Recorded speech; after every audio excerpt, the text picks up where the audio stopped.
大家好，欢迎来到快乐手工。今天分享给大家的呢是一款化妆包的做法哈。这个包啊非常有意思，侧面看呢像不像一个元宝？那从底部看呢是有两个一样的小包哈，但是包口啊又是只有一根拉链。接下来就来和我一起看看它的制作方法吧。首先呢，咱们来做包带，材料的长度啊是40厘米，宽度呢4厘米。我们把材料两边呢向里折1厘米，再对折，熨烫一下。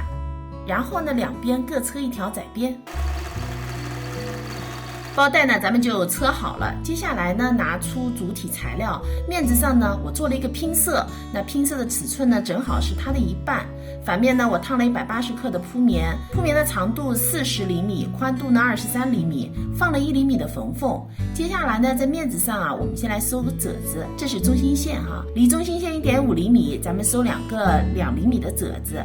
我们把它这样子折叠，车上这段线，这边同样也收2个褶子。咱们褶子车的线段的长度是3厘米，那面子车好以后呢，里子也是同样的位置哈，做好褶子。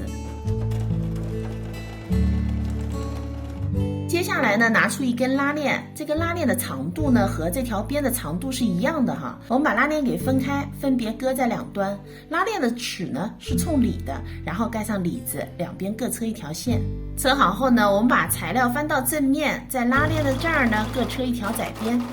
然后呢，我们把拉链头给装上哈，在拉链的一端啊，我们车上刚才做的包带。